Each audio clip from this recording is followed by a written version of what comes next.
રોજનું કાંઈક ને કાંઈક જવાનું થાય છે. આજે થોડા વેલા જાગી ગયા છે તો હાંધા છૂટા પાડી લઈએ.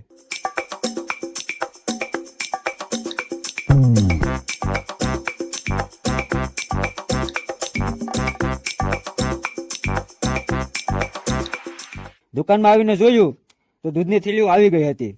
આપણે 2 કંપનીનું દૂધ મંગાવીએ છીએ એટલે કોઈ પ્રોબ્લેમ ના આવે. આપણે 2 દિવસથી દુકાન બંધ કરી નીકળી જઈએ છીએ. પણ હવે આ નહીં ચાલે. હવેના દિવસોમાં પૂરેપૂરી તોડ મહેનત કરવી પડશે તો જ આ પૈસો છે તે પૂરો પડશે, બાકી તો ભેગું નથી થવાનું. દુકાનદારીમાં સૌથી મોટામાં મોટી પ્રોબ્લેમ આવતી હોય ને તો આ છે કે સામાન લેવા જવાનો થાય ને પૈસા તો હોય જ નહીં. 2 દિવસથી ધંધો પણ સરખો થતો નથી ને કાલે સામાન પણ લેવા જવાનો છે.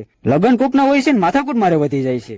તો ક્યાં નાચો બીજી બધી વાતો જવા દે ને આ બધો સામાન સરખો લગાવી દઈએ એટલે વેચાતો થાય ને પૈસા છૂટા થાય તો બાપ બીજો સામાન આવશે. ઓહો, આને લગનનો હરખ તો જો, હજી તો વાર છે ત્યાં અત્યારમાંથી બબલાના હાર કરીને પહેરવા માંડ્યો છે. બોલો, ઘર ભેગું થાને ભાઈ. ફ્રીજમાં આટો માર્યો તો ખબર પડી કે સોડા તો ખાલી થઈ ગઈ છે.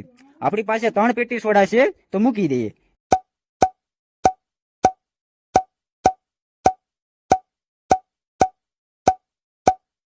જે દિવસનું ભગવાને આ એનું એસી ચાલુ કર્યું છે ને તે દિવસનું આ વેચાણ પણ બંધ થઈ ગયું છે. Thanks. Love you.